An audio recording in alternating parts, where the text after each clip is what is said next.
আল্লাহ তাআলা বলেন, হে ইমানদারেরা, নিজেকে জাহান্নামের আগুন থেকে বাঁচাও, অধীনস্থদেরকেও জাহান্নামের আগুন থেকে বাঁচাও। এখন মানুষ ইমানদার নিজেকে জাহান্নামের আগুন থেকে বাঁচাবে কেমনে? জাহান্নামের আগুন থেকে বাঁচাবে আল্লাহ তাআলার আদেশ নিষেধ মান্য করার মাধ্যমে।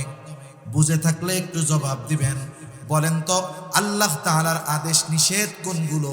এগুলো যদি জানতে হয়, মানতে হয়, ইলমে দ্বীন অর্জন করার দরকার আছে না নাই? তাহলে ইলমে দ্বীন অর্জন করতে হবে। এখন আদেশ হলো শুধু নিজে বাঁচলে হবে না, অধীনস্থদেরকেও জাহান্নাম থেকে বাঁচাতে হবে। কেমনে? অধীনস্থদেরকে দ্বীনের উপরে পরিচালিত করার মাধ্যমে জাহান্নাম থেকে বাঁচাও। এখন আপনি নিজে দ্বীনের উপরে চলার জন্য যদি ইলম দরকার হয়, অধীনস্থদেরকে দ্বীনের উপরে চালানোর জন্য ইলমের দরকার আছে না নাই? এই জন্য তারা বলেন, একটা মানুষের জন্য ওই পরিমাণ দ্বীন শিক্ষা করা ফরজ যতটুকু দ্বারা সে এবং তার অধীনস্থদেরকে পরিপূর্ণ দ্বীনের উপরে পরিচালিত করতে পারে। মানে হিন্দুদের বিবাহের মধ্যে শুধু হিন্দুদের ধর্ম রীতিনীতি পাওয়া যায়, আর মুসলমানদের ধর্মের মধ্যে সব ধর্মের রীতিনীতি পাওয়া যায়। ঠিক কিনা বলেন? ওইটুকু বাদ যাইত। কোনটুক মুসলমানের আছে বলবো? কথা বলেন না, বলবো। ওই যে হুজুরের এটাকে বিবাহ পড়াইতে হয় না, ওই কাজটুক না থাকলে বাকি মুসলমানিত্ব ওই জায়গা থেকে শেষ। পুরোটাই অমুসলিমদের কালচারের বিবাহ। আমি এক একটা করে বলি। দেখেন, মুসলিমদের বিবাহ শাদীর মধ্যে গায়ে হলুদ এটা একটা কম্পালসারি ব্যাপার, এটাকে কোনো মাইন্ড করে না। এটা যদি না করা হয়, চট্টগ্রাম আর সিলেট এই দুই অঞ্চলে বিশেষ করে ছেলে পক্ষও মাইন্ড করে, মেয়ে পক্ষও মাইন্ড করে। বিবাহ এই যে গায়ে হলুদের দিন কি হবে, ছেলের বাড়ির সাথে এখনো তো বিবাহ সম্পর্ক হয় নাই, ছেলের বাড়ির থেকে ছেলের আত্মীয় স্বজন, বন্ধু বান্ধব, চাচাতো ভাই, খালাতো ভাই, ফুফাতো ভাই সব মেয়ের বাড়িতে গায়ে হলুদ দিতে যাবে। আরে বেটা, তুই বিবাহ করবি, তুই তোর বউয়ের গালে হাত দেওয়ার আগে তোর চাচাতো ভাই হাত দিয়ে আসবে। তুই বাইচা আসছিস কেন? তুই মরে যা। তুই তোর যাকে বিবাহ করবি, তুই তাকে স্পর্শ করার আগে তোর বন্ধু তোর বউয়ের গায়ে হাত দিয়ে আসে। তুই পুরুষ হিসাবে বেঁচে থাকিস কেন? মরে যা, তোর বেঁচে থাকার দরকার নেই। তাইলে বিবাহের পরে ওই লোকের ওয়াইফ আর একজনের সাথে সম্পর্ক কইরা ভাগবে না, ওনার সাথে সংসার করবে না। খারাপ লাগে কথা? খারাপ লাগারই কথা। খারাপ যদি না লাগে তাহলে বিশ্বাস করলাম না। এখন দেখেন, এই যে গায়ে হলুদের কালচার, এটা ছিল অমুসলিমদের কালচার, হিন্দুদের কালচার। কাদের? জোরে বলেন, কাদের? ওরা যেইভাবে উদযাপন করে তার চাইতে মুসলমানের সন্তানেরা আরো বেশি আয়োজন করে উদযাপন করে। এরপরে চট্টগ্রাম, সিলেটে অনেক জায়গায় দেখছি, এসব জায়গায় আবার বিবাহ শাদী কমিউনিটি সেন্টারে বেশি হয়। কমিউনিটি সেন্টারে এরকম বড় মঞ্চ বানায়, দেখছেন? মঞ্চ বানায়, রাজকীয় চেয়ার থাকে, এখানে রাজকীয় চেয়ার থাকে, কনে এক জায়গায় বসা থাকে, বর এই জায়গায় থাকে। বর তার ওয়াইফের পাশে বসার আগে কতজন যে পাশে বসে ছবি তুলে, এরপরে দুজনে দাঁড়ায়, ক্যামেরাম্যান ভাড়া করে আইনা ছবি তুলে। এটা হলো খ্রিস্টানদের কালচার। মনে রাখবেন, একটা মেয়ের সাথে বিবাহ হওয়ার আগে, ওই যার সাথে বিবাহ হবে, বিবাহ হওয়ার আগে ওই মেয়েটাকে ওই ছেলের বাপ পর্যন্ত দেখতে পারবে না, ইসলাম অনুমতি দেয় না। কিন্তু এখন বিবাহ করে কেমনে? হিন্দুদের একটা রীতি হইল, পোলার পছন্দ হোক না হোক, বাপের, ভাইয়ের, দুলাভাই এগুলার পছন্দ হইতে হবে। মুসলমানও এটা করে, সে দুলাভাইদের পাঠায় দেয়, দেখে আসেন দুলাভাই।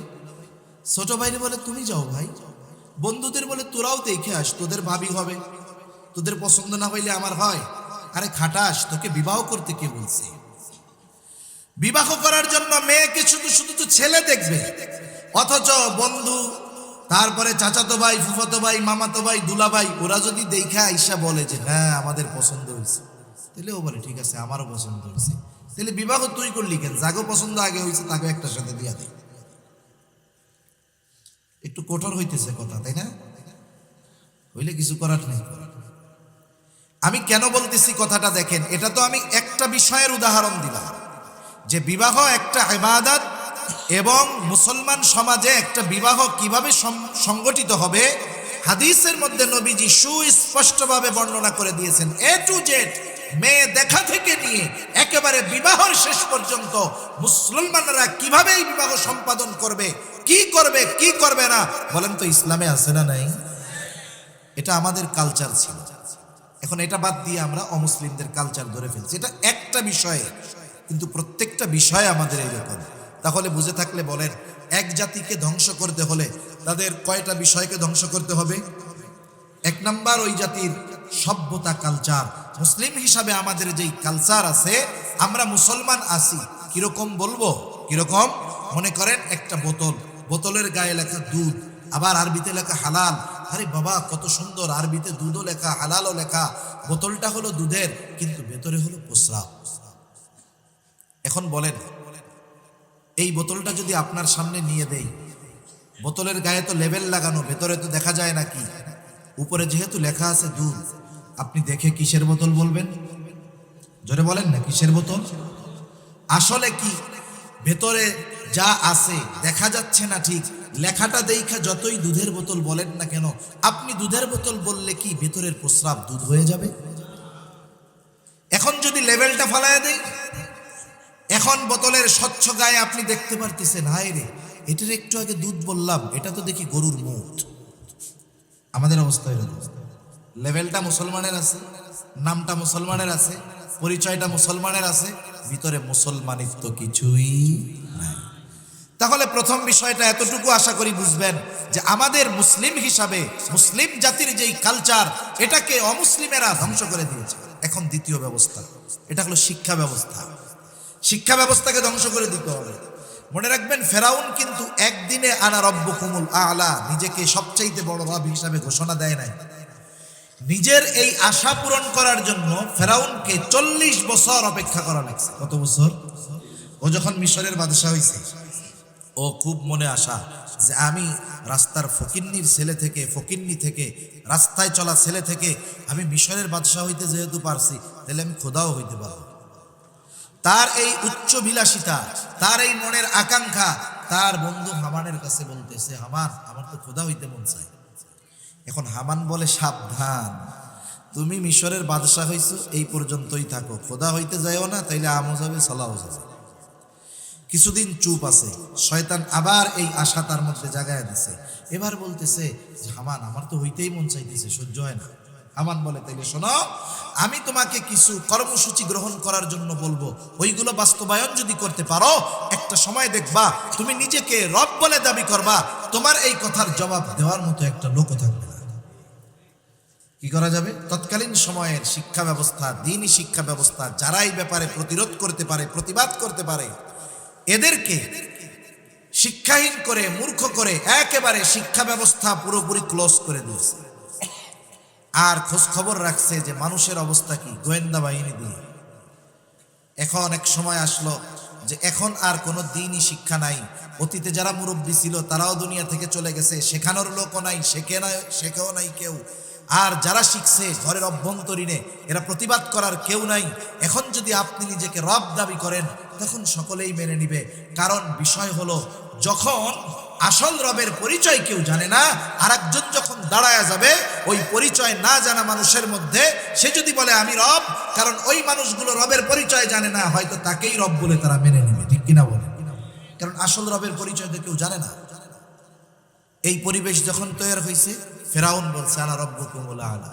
মিশরের বড় একটা অংশ, নির্দিষ্ট কিছু মানুষ ছাড়া, তারা মাইনা নিছে যে হ্যাঁ, তুমি আমাদের রব, কারণ অন্য কোনো রবের খবর তো আমাদের জানা নাই। তাহলে শিক্ষা ব্যবস্থাকে যদি ধ্বংস করা যায়, একটা জাতিকে শুধু ধ্বংস করা যায় না, ওই জাতিকে বেঈমান, কাফের বানায় ফেলানো যায়। ঠিক কিনা বলেন? এখন আসেন, বলেন তো আমাদের জাতি কি? জোরে বলেন, আমরা কোন জাতি? মুসলিম জাতি। আমাদের এই মুসলিম জাতির শিক্ষা ব্যবস্থার মানদণ্ড হবে কোরআন এবং সুন্নাহ। কি হবে বলেন? মানে আমাদের কোরআন সুন্নাহ এটা কম্পালসারি শিক্ষা ব্যবস্থার মধ্যে থাকতে হবে, মাস্ট বি, থাকতেই হবে, মাস্ট বি, থাকতেই হবে। অথচ আপনাদের যদি জিজ্ঞাসা করি অন্যান্য দেশের মুসলিম শিক্ষা ব্যবস্থার কথা বাদ দেন, আমাদের শিক্ষা ব্যবস্থার যেই পরিস্থিতি, আমাদের দেশের যেই স্কুল কলেজগুলো আছে, স্কুল জেনারেল শিক্ষা ব্যবস্থার যেই স্কুল কলেজগুলো আছে, ওইখানে বলেন তো মুসলমানদের সন্তানেরা বেশি পড়ে নাকি অমুসলিমদের বেশি পড়ে? নিঃসন্দেহে একটা স্কুলে যদি 100 জন স্টুডেন্ট থাকে, 90 জন হবে মুসলমান। কয়জন মুসলমান?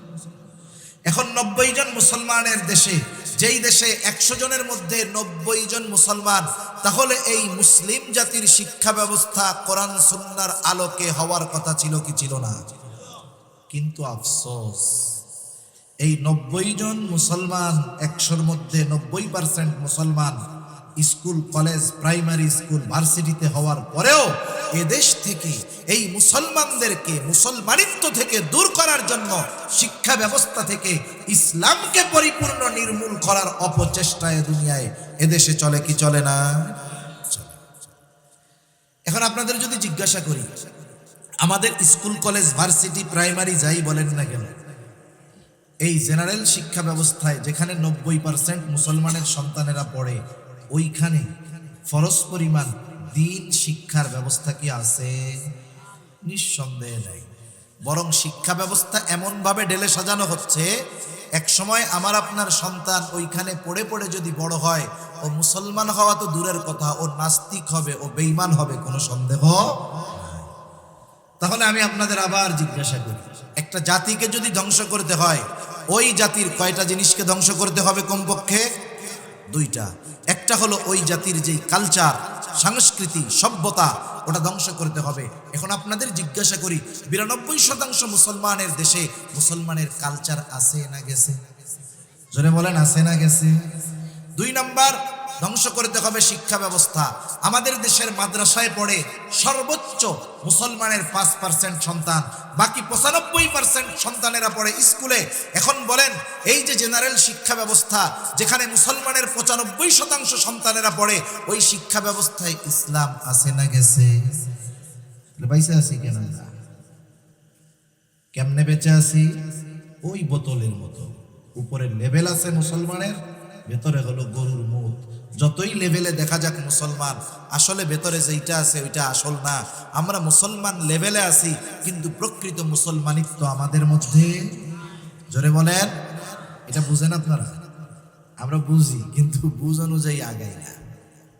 আমরা সবাই বুঝি যে এই অবস্থা থেকে আমাদের যদি কামব্যাক করতে হয়, উত্তরণ হতে হয়, ফিরে আসতে হয়, আমাদের কি করণীয়, এটা আমরা সবাই বুঝি, হুজুরদের বোঝানো লাগবে না। কিন্তু বোঝার পরেও আমরা কেন ফিরে আসতে পারি না, এটা আমরাও বুঝি না। এজন্য জাগতিক শিক্ষা ও দ্বীনি শিক্ষা নিয়ে কয়েকটা কথা আপনাদের খেদমতে বলার ইচ্ছা পোষণ করেছি। আজকে হয়তো সুরমুর যা হয় হোক, এরকম কাটা কাটা কিছু কথা শুনতে কষ্ট হবে না তো আপনাদের?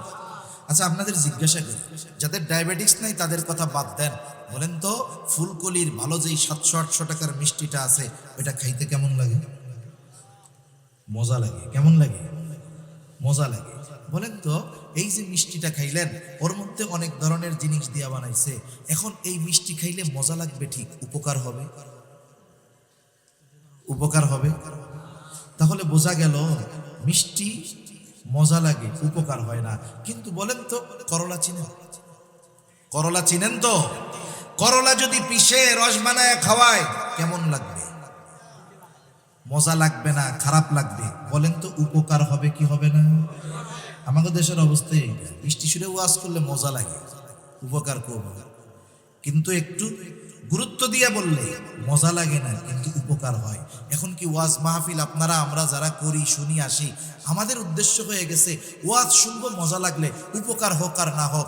এখন যদি এই পরিস্থিতি হয়, মিষ্টি খাইতে খাইতে যদি একসময় ডায়াবেটিস হয়ে যায়, তখন ওই মিষ্টিও তখন আর কাজে লাগবে না, মজা লাগলেও কাজ হবে না। এক সময় তো খাবেন মিষ্টি, উপকার হবে না, মজা লাগবে। আর এক সময় যখন ডায়াবেটিস হবে, এই মিষ্টি যখন খাবেন, মজা লাগবে ঠিক, কিন্তু মরণ কাছায় যাবে, ঠিক কিনা বলেন? কিন্তু করলা আপনি যতই খান, এর তিতা, আশা করা যায় কখনো ক্ষতি হবে না। এজন্য সব সময় সব কথায় বা সব সময় সুর শুনতে হয় না, সব সময় মজা লাগার জন্য কথা শুনতে হয় না। কিছু কিছু সময় বোঝার জন্য, কল্যাণের জন্য, উপকারের জন্য কথাগুলো বুঝবার চেষ্টা করতে হয়। আর বুঝের কথা তো এই সুর দিয়ে কানে হাত দিয়ে বলার মতো সুযোগ নেই, আছে বলেন? মনে করেন এক হুজুরে কইছে কি যে ছেলেটা খুব দ্রুত কথা বলে, এখন হুজুরে চিন্তা করছে এর যদি কথার গতি স্বাভাবিক আনতে হয় তাইলে একে কথা টেনে টেনে বলার অভ্যাস করাইতে হবে। হুজুরের বলছে শোনো, তোমার যেই জায়গায় কথায় আকার আছে, মনে করেন বয়াকারে বা, এই জায়গা তুমি 4 আলিফ টান দিয়া বলবা, আর যেই জায়গায় 4 আলিফ ওই জায়গায় 8 আলিফ টান দিবা। বুঝেন নাই কথা? টাইনা টাইনা কথা বলতে বলছে, কারি সাহেবদের মতো যেমন তিলাওয়াত করে। এখন যাই হোক, হুজুরের কথা অনুযায়ী সে খুব টেনে টেনে কথা বলে। এখন একবার হয়েছে কি, ছেলেটা দৌড়াইয়া হুজুরের কাছে আসছে। হুজুরের কাছে আসার পরে এখন হুজুরে বলতেছে, হুজুর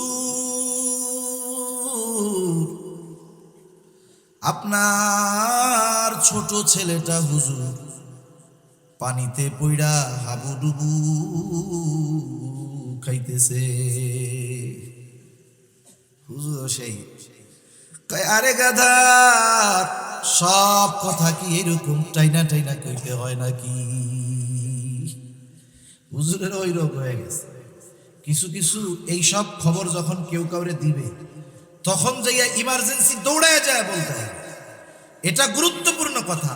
সেই জন্য কিছু কথা আছে টান দিয়া খাওয়া যায়, কিন্তু গুরুত্বপূর্ণ কথা ওইভাবে মানুষকে বোঝানোর জন্য আলোচনা করতে হয়, ঠিক কিনা বলে? সেজন্য আমরা একটু বুঝবার নিয়তে কিছু সময় কষ্ট করে শুনবো ইনশাআল্লাহ, যে এই শিক্ষা ব্যবস্থা এর সর্বশেষ পরিণতি কি হতে পারে, এর ষড়যন্ত্র চক্রান্ত কোথায়। এখন আসেন, আগে আমরা প্রথমে জানি স্বাভাবিকভাবে আমাদের শিক্ষা ব্যবস্থাটাকে দুই ভাগে ভাগ করা যায়। একটা হলো জাগতিক শিক্ষা, একটা হলো ধর্মীয় শিক্ষা। জাগতিক শিক্ষার মধ্যে আলিয়া মাদ্রাসাকেও ধরা যায়, কারণ একটা ছেলে আলিয়া মাদ্রাসায় পড়ে শুধু আলেম হতে পারে তা না, বা আলেম হয় তা না। বা বাংলাদেশের আলিয়া মাদ্রাসাগুলোর যেই অবস্থা, অধিকাংশ জায়গায় ওখানে পড়ে আলেম হওয়া যায় না। কেউ রাগ হবেন না পড়ে থাকলে, আমি আলিয়া থেকে কামেল করা, আমার ফার্স্ট ক্লাস ফার্স্ট, যা ভাবতেছেন তা। এখন আমি যদি আপনাদের সাথে আমার বিষয়টা শেয়ার করি, আমি যখন আলিয়া মাদ্রাসায় প্রথম এমনি গেছি ভর্তি হওয়ার জন্য, ক্লাস 7 বা 8 হবে, পড়ে গেছি মাদ্রাসা থেকে নাহবে মির পড়ে এরপরে গেছি। ক্লাসের প্রথম দিন এমনিই গেছি, কারণ আমার ফ্যামিলির ব্যাকগ্রাউন্ড যারা তারা অনেক সব আলিয়া মাদ্রাসায় পড়া। আমি যখন যাওয়ার পরে প্রথম দিন টিচাররা জিজ্ঞাসা করতেছে, একজন অঙ্কের টিচার, উনি মারা গেছে, তোমরা এখানে কেন আসছো? অধিকাংশ ছেলেরা জবাব দিছে যে আমার ভবিষ্যতের উদ্দেশ্য এটা হওয়া, এটা হওয়া, সেটা হওয়া। আমারে জিজ্ঞাসা করছে, তোমার উদ্দেশ্যটা কি? হাবেজ সাহেব, আমি বললাম আমার উদ্দেশ্য একজন হক্কানি আলেম হওয়া। একজন জেনারেল শিক্ষিত মানুষ, সে আমারে জবাব দিছে, তুমি যদি আলেম হইতে আসো তাহলে এখানে আসছি কেন? কথা বুঝেন নাই? রাগ হয়ে না, তুমি আলেম যদি হইতে চাও এখানে আসছো কেন? যেখানে ছিল ওইখানেই যাও। আমি আবার ফিরে গেছি কওমি মাদ্রাসায়, ওখান থেকে আলাদা আলাদা করে পড়ে পড়ে এরপরে পরীক্ষাগুলো দিয়ে দিয়ে আমি কামেল শেষ করছি। এই জন্য কেউ যদি আমাকে কথা বোঝাতে আসে যে আলিয়ায় সবগুলো না কয়েকটা বাদ আছে, ওইগুলো ছাড়া 99.90% মাদ্রাসা, 99.90% মাদ্রাসাগুলোয় পড়ে একজন হক্কানি আলেম হওয়া যায় না। সেজন্য এই শিক্ষা ব্যবস্থাও জাগতিক শিক্ষার অন্তর্ভুক্ত। এখন আসেন, এখন দুই ধরনের শিক্ষা ব্যবস্থা, একটা হলো জাগতিক আর একটা হলো ধর্মীয়। জাগতিক শিক্ষার দুইটা দিক। কয়টা দিক জোরে বলেন? দুইটা দিক। একটা হলো উপকারী জাগতিক শিক্ষা, আর একটা হলো অনুপকারী জাগতিক শিক্ষা। উপকারের বিষয়টা বাদ দেন, অনুপকারীর বিষয়টা আগে বলি। অনুপকারী জাগতিক শিক্ষা, এই জাগতিক শিক্ষা যারা অর্জন করে একেবারে ক্লাস 1 থেকে নিয়ে একেবারে হায়ার এডুকেশন পর্যন্ত যত কিছু তার পড়া লাগে, এই পড়াগুলোর মধ্যে কিছু কিছু পড়া আছে যেগুলো সে যদি বিশ্বাস করে পড়ে তার ঈমান থাকবে না। এখন বলতে পারেন হুজুর কি? আমি প্রসিদ্ধ বিষয়গুলো বলি, যেগুলো আপনারা বা সাধারণ মানুষের কাছে খবর পৌঁছায় নেই, ওগুলা থাক। যেমন এই জাগতিক শিক্ষার সিলেবাসে এটাও পড়ানো হয় যে মানুষ এক সময় বানর ছিল, বানর থেকে সে বিবর্তনের মাধ্যমে আস্তে আস্তে আস্তে আস্তে সে বানর থেকে মানুষ হয়ে গেছে। এই যে বিবর্তনবাদ, এটা জাগতিক শিক্ষার মধ্যে বলেন আছে না নাই? জোরে বলেন না, আছে না নাই? আছে। এখন বলেন, মানুষ আল্লাহ কিভাবে বানাইছেন? আল্লাহ কি কোরআনুল কারীমে মানুষ বানানোর পদ্ধতি বলছে? নিঃসন্দেহে বলেছে। এবং বিজ্ঞানের যতগুলো বিষয় আছে, মীমাংসিত বিষয়, বিজ্ঞান আজকে একটা আপনাকে সংজ্ঞা দিবে, ওই বিষয়ের সংজ্ঞা দেখবেন কয়দিন পরে পুরো উল্টে গেছে। বিজ্ঞানের মীমাংসিত যেই বিষয়গুলো আছে, যে এটা আর পরিবর্তনের সুযোগ নাই, মীমাংসিত বিষয়গুলোর মধ্যে একটা বিষয় হলো মানুষ কিভাবে সৃষ্টি হয়।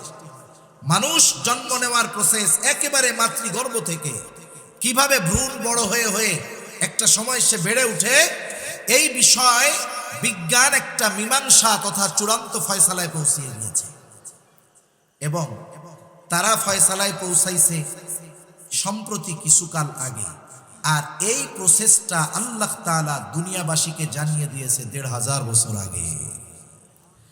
তাহলে মানুষ কিভাবে আল্লাহ তাআলা সৃষ্টি করেছেন, এর বিস্তারিত কথা কোরআনুল কারীমের ৫০-এর বেশি হবে আয়াতে আল্লাহ তাআলা মানব সৃষ্টির বিষয়গুলো বলে দিয়েছেন। এখন বলেন, যেই বিষয় আল্লাহ তাআলা কোরআনে সুস্পষ্টভাবে জানিয়ে দিলেন, এখন কেউ যদি ওই বিষয়টাকে, মানব সৃষ্টির বিষয়টা আল্লাহ জানিয়ে দিলেন, এখন কেউ যদি ওই বিষয়টা বিশ্বাস করে যে মানুষ আসলে বানর থেকে মানুষ হয়েছে, এখন বলেন তো কমপক্ষে কোরআনুল কারীমের এই আয়াতগুলো অস্বীকার করা হবে কি হবে না? একটা মানুষ কাফের হওয়ার জন্য গোটা কোরআন অস্বীকার করা লাগবে না। একটা মানুষকে কাফের হওয়ার জন্য একটা সূরা অস্বীকার করা লাগবে না। একটা মানুষকে কাফের হওয়ার জন্য একটা আয়াত অস্বীকার করা লাগবে না। একটা মানুষকে কাফের হওয়ার জন্য একটা শব্দ অস্বীকার করা লাগবে না।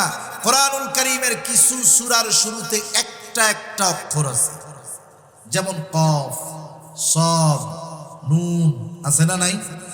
এর অর্থ কি মানুষ জানে না, আল্লাহ জানে। এখন আপনি যদি বলেন, কেউ যদি বলে যে এই নুনের অর্থ কি জানি না, যেটার অর্থ জানি না, এটা মানি না, পড়বো না, বিশ্বাস করব না, বলেন ঈমান থাকবে না জানে? তাইলে আমার আপনার সন্তানকে আমি ডারউইনের মতবাদ পড়াইলাম, বিবর্তনবাদ পড়াইলাম, ও যদি বিশ্বাস করে নেয়, বলেন তো ওই সন্তানের ঈমান থাকবে নাকি যাবে? তাহলে জাগতিক শিক্ষার ক্ষতিকারক দিকটা হলো, এই শিক্ষায় শিক্ষিত হয়ে আমার আপনার সন্তান বেঈমান হয়ে যেতে পারে। কি হতে পারে জোরে বলেন? একটা মানুষ যদি বেঈমান হয়, এর চাইতে বড় ক্ষতি তার জন্য আর কিছু আছে? আর কিছুই নাই। এখন আসেন, বর্তমান শিক্ষা ব্যবস্থার কয়েকটা দৃশ্যপট আমাদের সামনে আমরা হাজির করি। এই যে পাঠ্যপুস্তক সম্প্রতি সময় দেওয়া হলো, জাগতিক শিক্ষা ব্যবস্থার পাঠ্যপুস্তক ক্লাস 3-র মধ্যে একটা বই, ইসলাম ও নৈতিক শিক্ষা, দেখলাম সারা দেশে ওই বইয়ের পেছনের কভার পেজের ভেতরের অংশে দুর্গা মূর্তির ছবি। দেখেন নাই তো আপনারা? কেন দেখছেন? যখন সারা দেশের মানুষ ফুসলে উঠছে, পরের দিনই বইগুলো আবার উঠায় নেওয়া শুরু হয়ে গেছে। বলা হলো কি? বলা হলো যে এটা ভুলে হয়েছে, একটা দুইটা বইতে হইলে বুঝতাম, বই সবগুলোর মধ্যেই গড়ে, অল্প কিছু বাদে সবগুলোর মধ্যেই ছবি পাওয়া গেছে, ভুলে হয়েছে। 2 দিন আগে দেখলাম কোন স্কুলের 6ষ্ঠ শ্রেণীর বইয়ের পাতায় পাতায় মূর্তির ছবি, এই মূর্তি সেই মূর্তি, শুধু ভরা ওইগুলো। আসলে আমার বুঝে আসে না, ভুলে শুধু মুসলমানদের বইয়ের মধ্যে অন্য ধর্মের মূর্তি ঢুকে যায়, কিন্তু আমাদের কাবার ছবি অন্য কোনো ধর্মের বইয়ে ভুলে ঢুকে না। ভুল শুধু আমাদেরগুলোর মধ্যে হয়, তাই না? এখন বলেন, এই ধরনের ঘটনা বারবার ঘটতেছে, যেই ধরনের ঘটনা বারবার ঘটে সেটাকে ভুল বলা যায় না, বরং এটা ইচ্ছাকৃতভাবে করে মুসলমানদের হৃদয়ে আঘাত করার অপচেষ্টা করা হয়, ঠিক কিনা বলেন? এখন আমরা যদি চুপ থাকি, তাহলে এটাকে স্বাভাবিক বানায় ফেলবে। এক সময় দেখবেন এটাকে বলবে এটা স্বাভাবিক বিষয়, সব ধর্মই তো ধর্ম, পড়েন একসাথে থাক, সমস্যা নেই। এজন্য আমাদের এই বিষয়গুলো সামনে আসলে সতর্ক সচেষ্ট হয়ে এই বিষয়গুলোর ব্যাপারে প্রতিবাদ করার দরকার। আমাদের অবস্থা হলো, আমরা এই ক্ষেত্রে বলতেছি আমরা, অথচ এই বিষয়টা দেখার পরে সর্বপ্রথম প্রতিবাদী হওয়ার দরকার ছিল ওই শিক্ষার্থীদের অভিভাবকদের। অথচ অভিভাবকদের কোনো তোড়জোড় নাই, এদের কোনো টেনশন নাই, সব বলবে হুজুররা, ওনারা চিন্তা করে হুজুররা বলে টইলে জেলে যাবে আর আমরা ওনাকে দোয়া করব। এই চিন্তা করে যদি বসে থাকেন, হয়তো ওলামায়ে কেরাম জেলের ঘানি টানবে, কিন্তু এদিক দিয়ে আপনার প্রজন্মের ঈমানকে ওরা শেষ করে দিবে, ঠিক কিনা বলে? এজন্য সতর্ক থাকতে হবে। এখন বলতে পারেন হুজুর এই ভুলগুলো কেন করে, ভুলগুলো বারবার কেন করে? করার কয়েকটা কারণ আছে। এক নাম্বার, যদি কারণ ধরেন যে এই বইগুলো ছাপানো হয় আমাদের দেশে না, কোন দেশে হয় আমি নাম বলবো না, কোন দেশে হয় নাম বলবো না, আপনারা এমনি সবাই জানেন। এক একটা করে বলতে গেলে অনেক সময় লাগবে। এখন দেখেন এই ভুলগুলো যদি ওরা ইচ্ছাকৃত বারবার করে, আর আমরা যদি চিন্তা করি বারবার যেহেতু করতেছে চুপ করে থাকি, যাওয়াই হোক, তাইলে কি হবে? একটা গল্প বলি আপনাদের গ্রাম অঞ্চলে কি চুরি টুরি হয় নাকি? চুরি হয়। এখন তো সবাই ঘর পাকা বানায় ফেলছে, চোররাও এখন ডাকাত হয়ে গেছে, কারণ চুরি করার উপায় নেই। আগে তো চুরি করতো মাটির ঘরের ওই যে শিং কাইটা না কি কাইটা, কি বলে আপনাদের এদিকে, শিং কাইটা চুরি করতো। এখন সেই সুযোগ আমরা দেই না। এখন সেই জন্য ডাকাতি করে, নাইলে ছিনতাই করে, নাইলে অন্য পদ্ধতি অবলম্বন করে। এখন আগে যারা চুরি করতো, এরা চুরি করবে কোন বাড়িতে, চুরি করা যাবে নাকি না যাবে, চোর কেমনে বুঝবে, এর কিছু শিক্ষণীয় বিষয় আছে। চোরের প্রত্যেকটা বিদ্যা শিখতে হয়, বলে না চুরি বিদ্যা মহাবিদ্যা, ধরা যদি না বলে। এখন এই চোররা কিভাবে চুরি করতো, মুরব্বীদের মুখে শোনা গল্প আপনাদেরকে বলি। মুরব্বীরা বলছে যে চোর যখন কোনো বাড়িতে চুরি করার জন্য আসে, হঠাৎ করে আসে না, আগে ওই বাড়ি ভালো মতো নজরের মধ্যে আনে। রে কি করে দেখে যে কোন দিক দিয়ে দৌড় দেওয়া যাবে, কোন দিক দিয়ে রাস্তা কি আছে, এবার দেখে। এইবার সে যেই দিন চুরি করতে আসবে, ওই বাড়িতে আসলো, আসার পরে ও প্রথম এসে ও চুরি করার জন্য কিছু আওয়াজ তো হবে, মাটি কাটতে গেলে আওয়াজ হবে, আলমারি খুলতে গেলে আওয়াজ হবে। ও জানে যে এই কাজগুলো করতে গিয়ে কতটুক আওয়াজ হবে। বলেন তো এই ধারণা চোরের আছে না নাই? চোর এইবার ওই বাড়িতে এসে তার কাজ করতে যেই পরিমাণ আওয়াজ, তার চাইতে আরেকটু ভলিউম বাড়াইয়া আওয়াজ দিবে। কেমনে? টিনের বেড়া থাকলে জোরে আওয়াজ করবে, দরজার উপরে আঘাত করবে, নাইলে টিনের চালা থাকলে উপরে বড় মাটির চাক মারবে। এখন বলেন তো রাত 2টার সময় এই রকম আওয়াজ, অনাকাঙ্ক্ষিত আওয়াজ যদি কেউ করে, ওই ঘরের মানুষ যদি সজাগ থাকে, চুপ করে থাকবে নাকি? ভয়ে বাহির না হইলেও চিৎকার করে বলবে, এই কে রে, বলবে কি বলবে না? চোর এইবার একবার দুইবার দেয়, আলহামদুলিল্লাহ, ঘরের লোক তো কোনো আওয়াজ করে না, চোর মনে মনে করবো আর কি, শুকরিয়া আদায় করবে। 2-3বার দেওয়ার পরে যখন দেখে যে ওই বাড়ির লোকের থেকে কোনো রেসপন্স নাই, আওয়াজ নাই, ও মনে মনে ওর ভাষায় বলে, যাক আলহামদুলিল্লাহ, আজকে এই বাড়িতে কাম সারা যাবে। এইবার চোর ঢুকবে, সুন্দর মতো কাজ কাম করে বের হবে, চুরি করে সব আরামসে নিয়ে যাবে, মালিক নাক ডেকেই ঘুমাবে, কোনো সমস্যা নেই। এখন বলেন, চোর যখন আওয়াজ করলো, বাড়ির মালিক যখন প্রতি উত্তর দিল, চোর কি বুঝবে? এই বাড়ি আজকে আর চুরি করা। আপনাদের কি মনে হয় যে ও আজকে সফল হইল না বিধায় আগামীতে আর আসবে না? আসবে। এজন্য মনে রাখবেন, এইরকম পাঠ্যপুস্তক সহ যত বিষয় আছে, এই জায়গায় আঘাত করে আমাদের ঈমানের খবর নেয়, দেখে যে এখনো মুমিনের ঈমান আছে কিনা। যদি থাকে এরা প্রতিবাদ করবে। যেই দিন আমরা চুপসে যাব, ওর পর থেকে ওরা আমাদের ঈমান চুরিতে লিপ্ত হয়ে যাবে, ঠিক কিনা?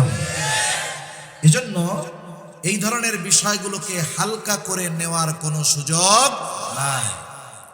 এখন আসেন ওই বইয়ের নামের উপরে আমরা একটু বিশ্লেষণ করি।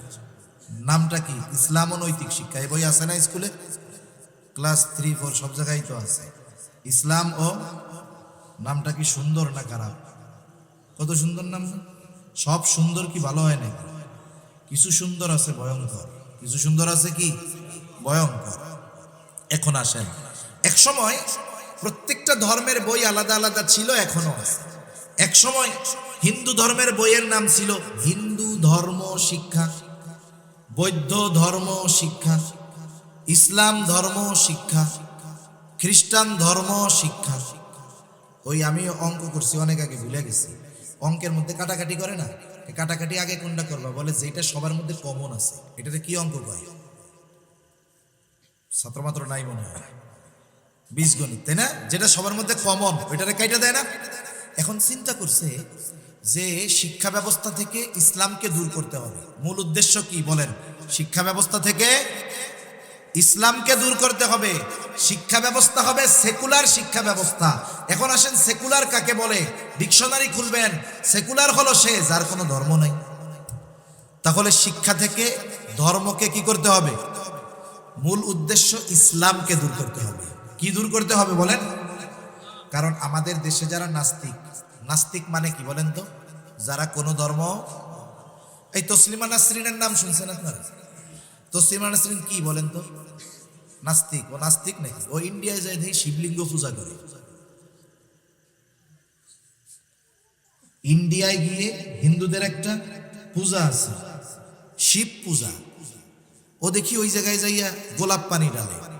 ওইটা কাদের কর্ম? নাস্তিকের কর্ম নাকি হিন্দুদের কর্ম? তার মানে ওরা নাস্তিক না, ওরা ইসলাম বিদ্বেষী, মনে রাখবেন।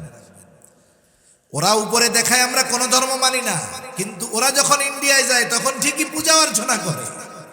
যদি নাস্তিকই হইতো তাইলে ওই হিন্দুদের ধর্মীয় আচার অনুষ্ঠানের বিরোধিতা করত।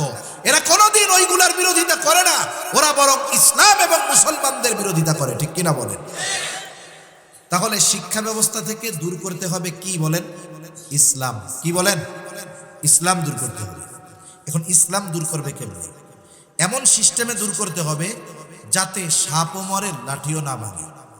প্রথম চিন্তা করছে এখানে তো ইসলাম ধর্ম শিক্ষা আছে। এখন যদি ইসলাম শব্দটা কাইটা দিতে চায় তাহলে মুসলমানরা খেপে উঠবে। তাহলে কি করা যায়? এই ধর্ম শব্দটা যেহেতু হিন্দুদের বইয়েও আছে, বৌদ্ধদের বইয়েও আছে, খ্রিস্টানদের বইয়েও আছে, এটা সব জায়গায় কমন, দেও প্রথম ধর্ম কাইটা। এক সময় বইয়ের নাম ছিল ইসলাম ধর্ম, এরপরে নাম হইল ধর্মবাদ দিয়া ইসলাম। জবাব দেন, কথা বুঝেন তো? বইয়ের নাম কি হইল? ইসলাম, ইসলাম শিক্ষা। এর আগে নাম ছিল ইসলাম শিক্ষা, ইসলাম শিক্ষা। এখন আপনি যদি একজনের জায়গায় আর একজনকে বসাতে চান, যাকে আপনি বিকল্প হিসাবে ব্যবহার করবেন, যার বিরুদ্ধে ব্যবহার করবেন, অবশ্যই কমপক্ষে তার সমমান অথবা কাছাকাছি হতে হবে। সমমান অথবা কি হইতে হবে? এখন ইসলাম শব্দের বিকল্প কোন শব্দ বের করা যায়? ওরা চিন্তা করতেছে কেমনে কি করা যায়। ইসলামরে তো বাদ দিতে হবে, ওই জায়গা তো একটা দাঁড়া না করলে এটারে বাদ দেওয়া যাবে না। এইবার ইসলাম শিক্ষা এই বইটার নাম দিল, ইসলাম আছে ঠিক, ইসলাম ও নৈতিক শিক্ষা। ইসলাম ও নৈতিক শিক্ষা। আমি যদি আপনাদের জিজ্ঞাসা করি, বলেন তো ইসলাম পরিপূর্ণ জীবন ব্যবস্থা, কোনো সন্দেহ আছে? ইসলাম যে পূর্ণাঙ্গ দিন, ইসলাম যে পূর্ণাঙ্গ জীবন ব্যবস্থা, এ ঘোষণা কার? বিদায় হজের দিন আরাফাতের ময়দানে আল্লাহ তাআলা এই আয়াত নাযিল করেছে, আল ইয়াউমা আকমালতু লাকুম দীনাকুম, আজকে আমি তোমাদের জন্য তোমাদের দিন তথা জীবন ব্যবস্থাকে পরিপূর্ণ করলাম। এখন ইসলাম যেহেতু পরিপূর্ণ জীবন ব্যবস্থা, বলেন তো ইসলামের মধ্যে পরিপূর্ণ নৈতিকতার শিক্ষা আছে না নাই? জোরে বলেন, আছে না নাই? আছে। তাহলে ইসলামের মধ্যে যদি নৈতিকতার শিক্ষা থাকেই, নৈতিকতা যদি থাকেই, তাইলে ইসলামের মধ্যে তো নৈতিকতা আছে, ইসলাম শিক্ষা থাকলেই তো হয়ে যাইতো। তাইলে নৈতিকতাকে আলাদাভাবে উল্লেখ করলো কেন? বইয়ের নাম কেন দিল ইসলাম ও নৈতিক শিক্ষা? তার মানে ওরা আমাদের সন্তানদেরকে মাথায় ঢুকিয়ে দিতে চায়, শোনো ইসলাম এক জিনিস, নৈতিকতা আর এক জিনিস। যেহেতু ইসলামের মধ্যে নৈতিকতা আছে, তাহলে আলাদাভাবে কেন উল্লেখ করতে হবে? উল্লেখ করার কারণ কি? কারণ নৈতিকতা শব্দটা এমন একটা শব্দ, এটা সব ধর্মের সাথে খাটানো যায়। যায় কি যায় না? দেখবেন নাস্তিকদের জিজ্ঞাসা করবেন, তোমার ধর্ম কি? বলে আমার ধর্ম মানব ধর্ম। তোমার ধর্মের কাজ কি? মানবতার কল্যাণে কাজ করা। কত সুন্দর কথা না? কত সুন্দর কথা। কিন্তু এই সুন্দর কি আসলে সুন্দর না ক্ষতিকর? এটা বিষ, ইমান বিধ্বংসী কথা এগুলো। এখন কথা হলো ইসলাম ও নৈতিক শিক্ষা প্রত্যেকটা ধর্ম বইয়ের মধ্যে, যে ধর্মের হোক, আপনি দেখবেন অনেক নৈতিকতার কথা আছে না নাই? আছে। আমাদের দেশে মাঝে মধ্যে একটা কথা আমরা শুনি যে আমাদের শিক্ষা ব্যবস্থাকে একমুখী শিক্ষা ব্যবস্থা করতে হবে। শুনেন মাঝে মধ্যে এই কথা? এগুলো তো আমাদের কানে পৌঁছানোর টাইম নেই। একমুখী শিক্ষা ব্যবস্থা করতে হবে। এর দ্বারা কি বোঝাতে চায়?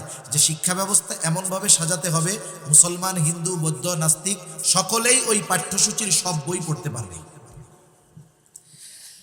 যদি এই রকম করতে হয় তাইলে বলেন শিক্ষা ব্যবস্থায় ইসলাম রাখা যাবে?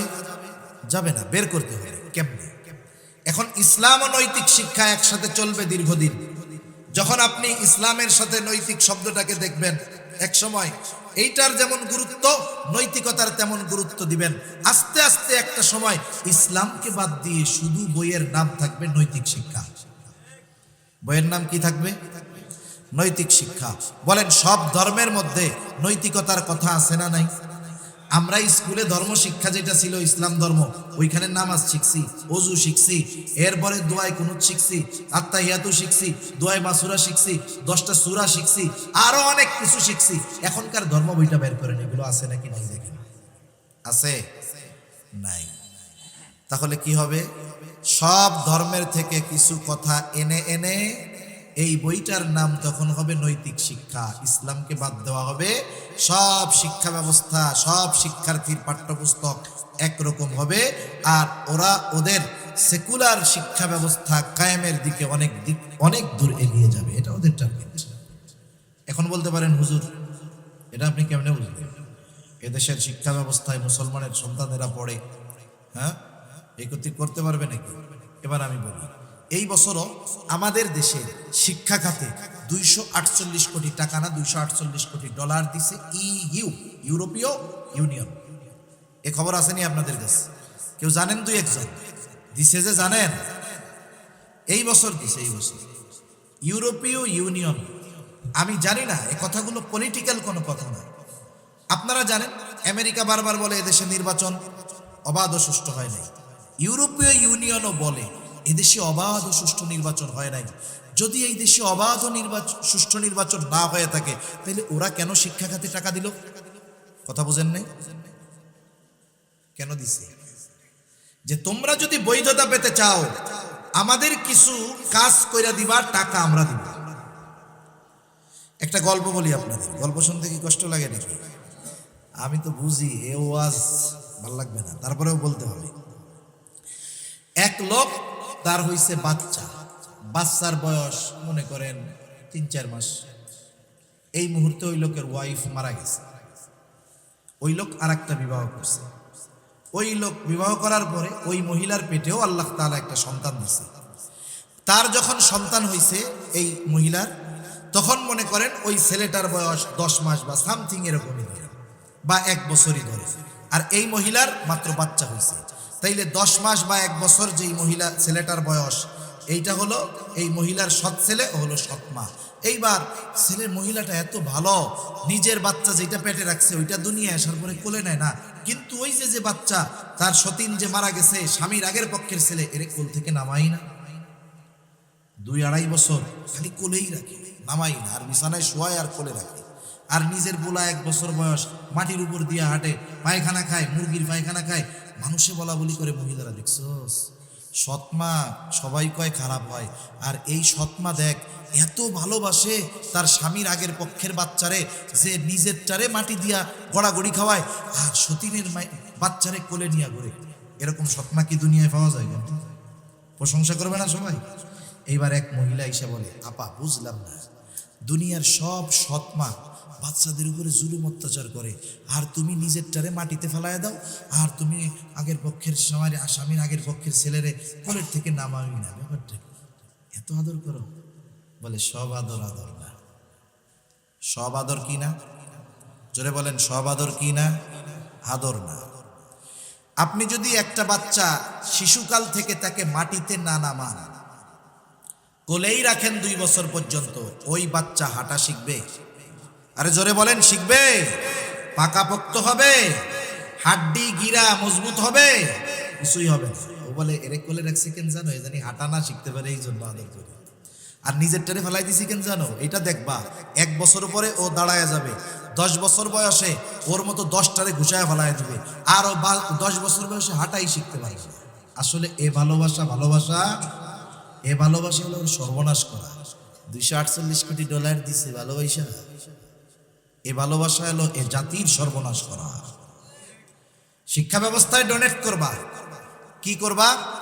1 নাম্বার কাজ, যে গোটা দুনিয়ায় একটা শ্রেণী নাস্তিক, ইসলাম বিদ্বেষী, এরা আমাদের মানব সভ্যতাকে কবর দেওয়ার জন্য, মানব সভ্যতাকে, মানব বিস্তারকে রোধ করার জন্য, বন্ধ করার জন্য ট্রান্সজেন্ডার নামক এক অভিশাপকে গোটা দুনিয়ায় সব দেশের থেকে স্বীকৃতি নেওয়ার আশায় আছে, তাহলে তোমরা 92% মুসলমানের দেশ, আমরা তোমাদের শিক্ষা ব্যবস্থায় টাকা দিব, চিকিৎসা ব্যবস্থায় টাকা দিব, শুধু এই ট্রান্সজেন্ডারের বৈধতা তোমরা দিয়া দিবা।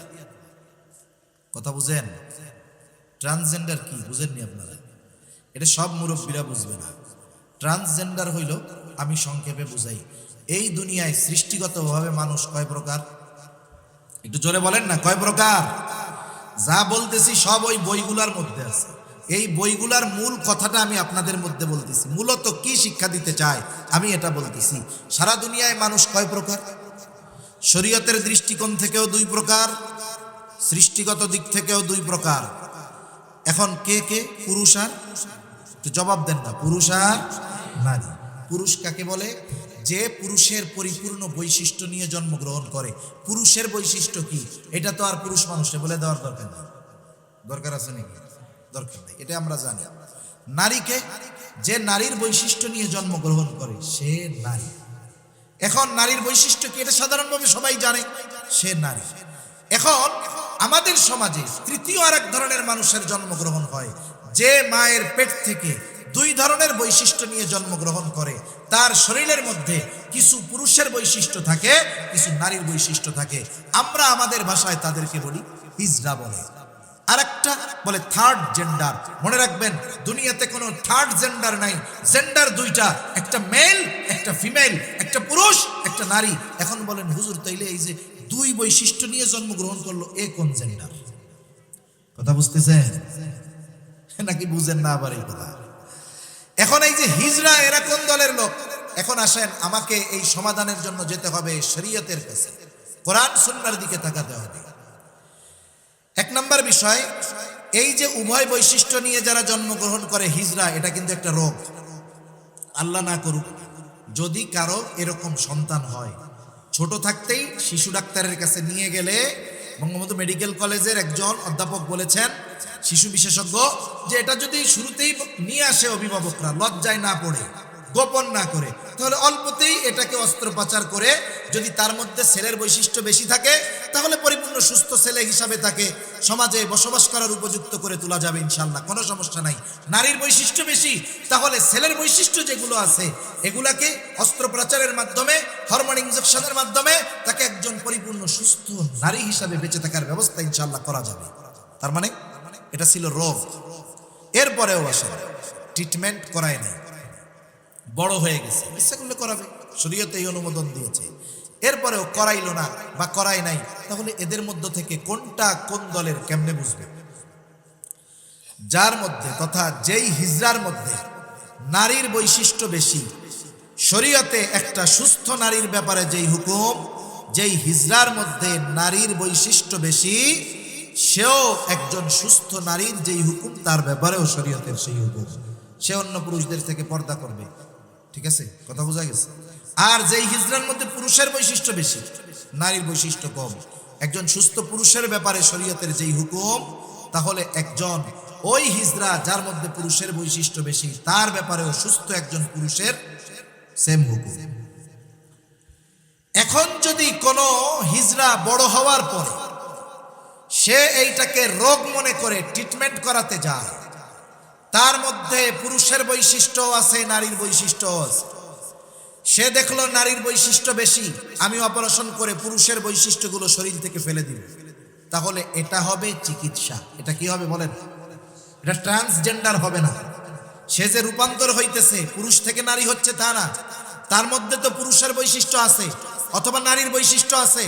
যেটা বেশি আছে সেটাকে রেখে, যেটা কম আছে সেটা যদি সে অপারেশনের মাধ্যমে ফেলে দেয়, তাহলে এটা তার জন্য ট্রান্সজেন্ডার হবে না, বরং এটা হবে তার চিকিৎসা। এটাতে কোনো অসুবিধা নেই। কথা বোঝা গেছে?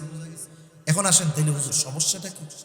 আমাদের দেশে হিজড়াদেরকে ট্রান্সজেন্ডার নামে চালায়া দেওয়ার যে অপচেষ্টা করা হয়, এটা অন্যতম এক কঠিন ষড়যন্ত্র। ট্রান্সজেন্ডার হলো রাত্রে দিন বানানো, দিন রে রাত বানানো। কথা বুঝেন নাই? এখন হলো রাত, আপনারা সবাই দেখতেছেন রাত, এখন আলো আছে তাতে কি বুঝতেছেন না রাত? এখন আমি যদি বলি না না না, এখন হলো দিন 11টা 20 বাজে, এটা কি আপনারা কেউ মানবেন? আমি যদি আপনারা একটা বানান বলি, বলেন তো, ক লয়কারে লা, মুলা, কলয় কারেলা কি হয়? কিয়ামত পর্যন্ত কলয় কারেলা মূলা হবে। সেই জন্য মনে রাখতে হবে, কিয়ামত পর্যন্ত কোনো মানুষ তার জেন্ডারকে ট্রান্স করতে পারে না, পরিবর্তন করতে পারবে না। পুরুষ কখনো নারী হবে না, নারী কখনো পুরুষ হবে না। এখন ট্রান্সজেন্ডার এরা আবার এরা কি অপারেশন করে হয় নাকি? শুনেন, ট্রান্সজেন্ডার হলো কি বলতেছে, ট্রান্সজেন্ডারের সংজ্ঞা দিচ্ছে তারা, যে একজন ছোটবেলায় সে ছেলে হিসেবেই জন্মগ্রহণ করছে, পরিপূর্ণ বৈশিষ্ট্য তার ছেলের, তার শরীরের মধ্যে পরিপূর্ণ বৈশিষ্ট্য কার? পুরুষের। এখন সে একটু বড় হয়েছে, বড় হওয়ার পরে সে এমন বলতেছে, আপনার পোলা বা আপনার মেয়ে আপনারা যদি বড় হয়ে ছেলেটা বলে যে আব্বা আমার তো নিজের এখন মেয়ে মেয়ে মনে হইতেছে রে আব্বা, আমি মনে হয় মেয়ে। এখন বলেন তো, এরকম একটা যদি আপনার ঘরের মধ্যে আসে, আপনি কি করবেন? এটারে ফিটানি দিবেন না? আরে তোরে আমি পোলা হিসাবে তুই জন্ম নিছস, ছোটবেলার থেকে তোরে পোলা হিসাবে বড় করছিস, তুই মাইয়া আর মাইয়া হয়ে যাবে। আমাদের তো মনে বহুত কিছু চাই। আমার তো প্রেসিডেন্ট হইতে মন চাই, গেলে আমার তো প্রধানমন্ত্রী হইতে মন চায়।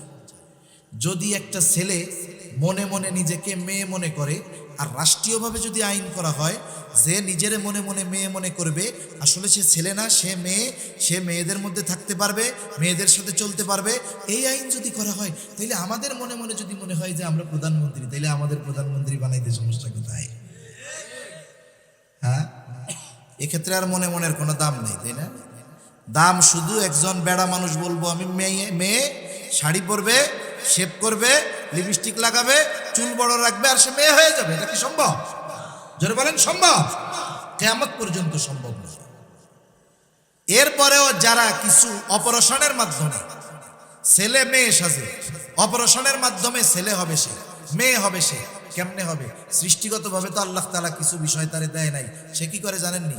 পাছার গোশত কাইটাই না বুকে লাগায় উসা বানানোর জন্য। আমারে মাফ করে দিয়ে আমি বলতেছি, এগুলো এখন না বইলে উপায় নাই। এই অপারেশনটা ইউটিউবে আছে, দেখবেন।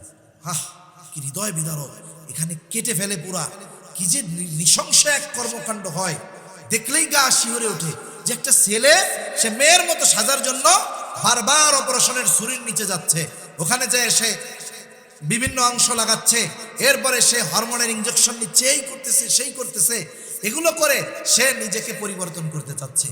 অপারেশন করে সে যদি পরিপূর্ণ সব কিছুও পরিবর্তন করে ফেলে, শরীয়ত বলে তুই পুলা ছিলি, পুলাই আছিস। ঠিক কিনা বলেন? মেয়ে হওয়ার কোনো সুযোগ নেই, মেয়ে হওয়ার কোনো কি নাই, সুযোগ নাই। কত রকমের কত উদাহরণ দেয়। একজন বলতেছে, আমাদের বাংলাদেশের একজন পরিচিত আলোচক ছিল, যে যত পরিচিত তার কথা মানুষের কাছে তত বেশি ছড়ায়, এটা স্বাভাবিক। যেমন মিজানুর রহমান আজহারি, হ্যাঁ, উনি ওনার এক ফেসবুকের মধ্যে লেখছে যে শিয়াল যদি নিজের মনে মনে মুরগি মনে করে, তাহলে কি তাকে মুরগির খোপের মধ্যে থাকতে দেওয়া হবে? তা একটা বেড়া যদি নিজের মনে মনে মেয়ে মনে করে, তাহলে তার মেয়েদের মধ্যে থাকার জন্য আইন করেন কেন? দেশে আইন আর পান না? দেশে প্রতিবন্ধীরা না খেয়ে মরতেছে, হাজারো মানুষ বস্ত্রহীন আছে, ডিজিটাল স্মার্ট জামানা বলতেছেন, এখনো ঢাকা শহরের মধ্যে শত শত মানুষ ফুটপাতে শুয়ে থাকে, মানুষের শোয়ার জায়গা নাই, মানুষ দ্রব্যমূল্যের দাম বাড়তে বাড়তে আকাশচুম্বী হয়ে যাচ্ছে, উপার্জনের চাইতে ব্যয় আরো বেশি হচ্ছে, এইসবের নামে খবর নাই।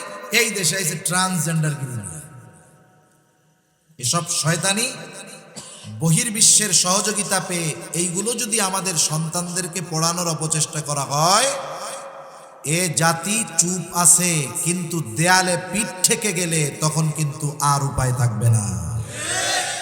সেজন্য আগের থেকে সতর্ক হওয়ার দরকার আমাদের। পাঠ্যপুস্তকের মধ্যে পড়াচ্ছে শরীফ কিভাবে শরীফা হয়েছে, নাম পাল্টায়, শব্দ পাল্টাইয়া। আমি ওই যে বললাম যে আমি আপনি যদি যতই বলি কলয়কারেলা মূলা, নাম যতই পাল্টায় দেই, কলা কলাই থাকবে। শব্দ চেঞ্জ করতেছে, একই জিনিস ঘুরাইয়া ফিরাইয়া 12-13 নাম দিয়ে আমাদের খাওয়ানোর চেষ্টা করতেছে। ওরা ভাবে এদেশের মানুষ মনে হয় বলদ। আপনাদের আমাদের কি ভাবে বলেন না? বলদ ভাবে, মানে যা কমু মনে এই গিলবো এরা। যতই সূক্ষ্ম ষড়যন্ত্র চক্রান্ত হোক না কেন, এদেশের মানুষকে আল্লাহ তাআলা ভালো মন্দ বুঝবার জ্ঞান মোটামুটি দিছে। ঠিক কিনা বলেন? এই শরীফ থেকে শরীফা এসব গল্প আমাদের দেশে চলবে না। এইগুলা সহ আরো অনেক গল্প আছে। এই গল্পটা তো সরাইছে বেশি, পরিচিত হয়েছে বেশি। আরো অনেক গল্প আছে যেখানে আমাদের সন্তানদেরকে ফ্রি মিক্সিং এর ব্যাপারে উদ্বুদ্ধ করা হয়েছে। ফ্রি মিক্সিং বুঝেন? বুঝেন? আমি একটা উদাহরণ দিই। আজ থেকে 30 বছর আগে আপনাদের এলাকায় স্কুল ছিল তো? স্কুল ছিল? ছিল। মুরব্বী যারা আছেন তারা তো বুঝবেন। এক সময় হয়তো কি যে একটা ছেলে একটা মেয়ে পাশাপাশি দুজনের বাড়ি, একই স্কুলে একই ক্লাসে পড়ে। তাদের ক্লাস যেহেতু একই সময় শুরু হয়, দুইজন বেরো হয়েছে এক সময়, দুজনের সাথে আলাদা কোনো সম্পর্ক নাই, দুইজনেই যাচ্ছে স্কুলের দিকে, একই সময় বের হয়েছে, হয়তো ছেলেটা আগে নাইলে মেয়েটা আগে, এমনিই যাচ্ছে, কোনো কথাবার্তাও নাই। এখন এক মুরব্বী দেখে, কিরে অমুকের পোলা আর অমুকের মাইয়া একসাথে যাইতেছে, কি কথাবার্তা হচ্ছে কি হচ্ছে না উনি ওইটা দেখে নাই। সুন্দর মতো ছেলের বাড়িতে গিয়া বলে, পোলারে সামলাইও, ওটা পোলারে সামলাইছে, ভিতরে তো ওর মায়ের লাগে যাতে দেখলাম চিটাঙ্গা ভাষায় কইব। মেয়ের বাড়ি আইসা বলবে, এই মেয়েরে কিন্তু সামলাইও, ওর পোলার লগে যাইতেছে দেখলাম। আসলে বলেন দুইজনের সাথে কি কোনো কথাবার্তা হয়েছে? শুধুমাত্র দুইজন আগ পিস অথবা পাশাপাশি স্কুলে গেছে, অভিযোগ চলে আসছে বাড়িতে, ছেলের বাড়িতেও মেয়ের বাড়িতে। মুরব্বীরা যারা আছেন, আমি কি মিথ্যা কথা কইছি? সত্য কথা না? একটা ছেলে একটা মেয়ে পাশাপাশি যাচ্ছে, এটা এক সময় আমাদের কাছে কতটা গুরুতর বিষয় ছিল। ওই সময় কোনো অভিভাবক চিন্তা করে নাই, যা এই 30 বছর পরে তা দেখতেছে। এখন 30 বছর পরের একটা চিত্র বলি। একই হাই স্কুলে পড়ে ছেলে আর মেয়ে, অথবা কলেজে পড়ে।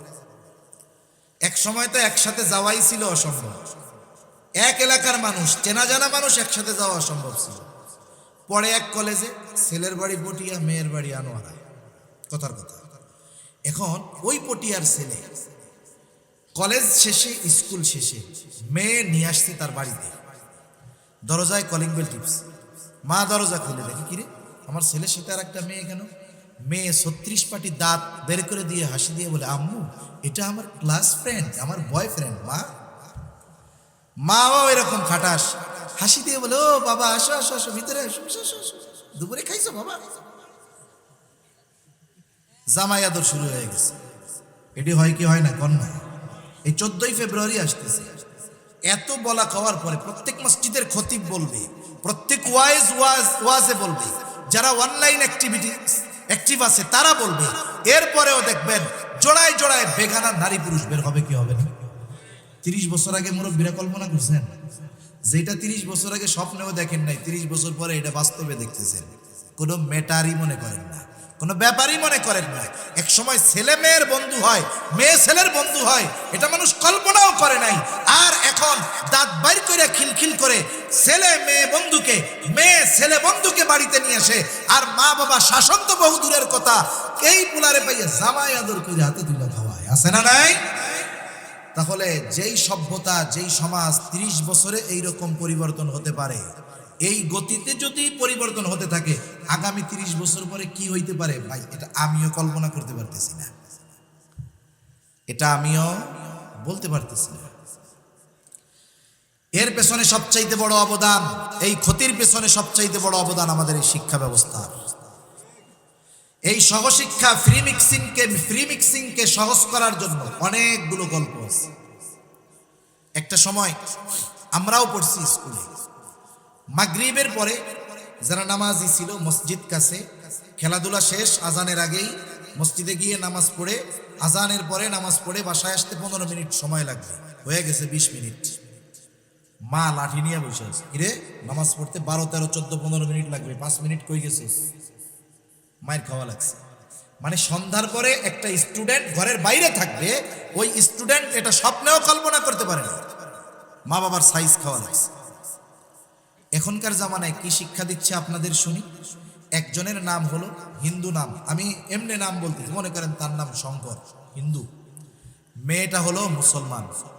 শঙ্কর তার বাড়িতে পিকনিকের আয়োজন করছে, এই মেয়েটাও ওই পিকনিকে অংশগ্রহণ করছে শঙ্করের বাড়িতে গিয়ে।